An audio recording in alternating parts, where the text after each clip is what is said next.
3 U.S. Special Forces soldiers were killed and 2 more injured yesterday while on a training mission with the military of Niger.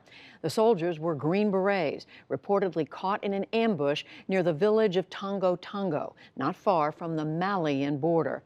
Al-Qaeda and Islamic State militants are active in that area.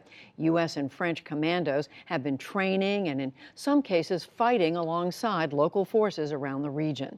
Joining me for more on the fight against Islamic militants in this part of Africa is Peter Pham. He's the director of the Atlantic Council's Africa program. Peter, welcome back to the program. We were just talking about this is the first set of U.S. casualties in this region. Tell us about the mission there. What are the U.S. troops and their allies doing? Well, we have, for several years now, had varying numbers, low several hundreds, U.S. personnel in Niger doing 2 things primarily. One, operating a drone base in Niamey, the capital of Niger, and building another drone base in Agadez in the center of the country, which will be able to reach send surveillance into Mali and southern Libya.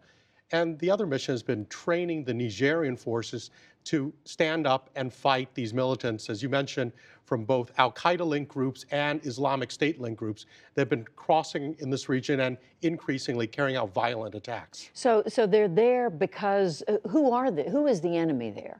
Well, they're a combination of various Islamist extremists, roughly in 2 broad coalitions. One that was announced just this past March that's calling itself the Group for the Support of Islam and Muslims, GSIM, in the region, which is made up of Al-Qaeda-linked groups, including those linked with ethnic Tuaregs, with ethnic Pul or Fulani, as well as former members of the Al-Murabitun, which is Muqtar al-Muqtar's group, as well as members of Al-Qaeda in the Islamic Maghreb's Sahara Battalion.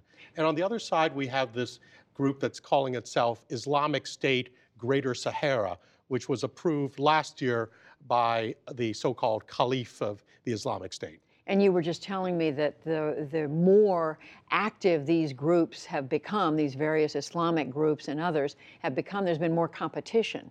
There has been, each seeking to be the more lethal, the more dangerous, the one to join, to attract both recruits and resources.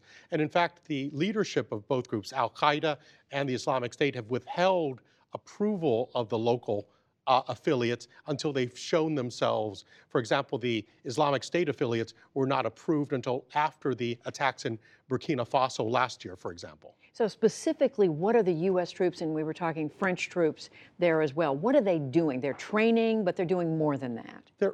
The primary mission is training. The Nigerian troops in Niger, and of course, the French have a large training and anti-terrorism mission across the region, but very active in Mali as well. And so it's a training mission, but it's also providing ISR, intelligence, surveillance, and reconnaissance to the allied governments in the region as well. But primarily it's training. There certainly, when you're out training with these allies, there will be occasions when you enter into kinetic operations with them, but that's not the primary focus. And we see now what happens when they do get out there. But we know there's a drone base in that area, which is, I think, what you're referring to. Yeah, there's a drone base in Niamey, the capital of Niger, and one that's almost complete in Agadez in the center of the country. But in the training, they've built up, for example, a Nigerian unit, the BSR, the Security and Intelligence Battalion, which has become very, very effective. This was the unit that we understand was out there with the special operations forces that were attacked. Is this viewed as a successful mission, and is it believed that there are going to be more U.S. troops going there?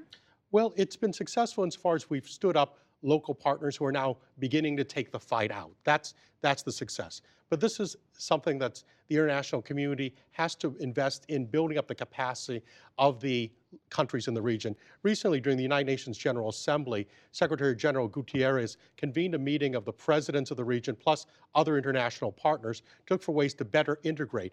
The area where this attack took place, Tonga Tonga, actually was perhaps the site of attack because it's the tri-border region of Mali, Burkina Faso, and Niger. And these militants use these borders, fluid borders, moving easily to stay one step ahead of forces pursuing them.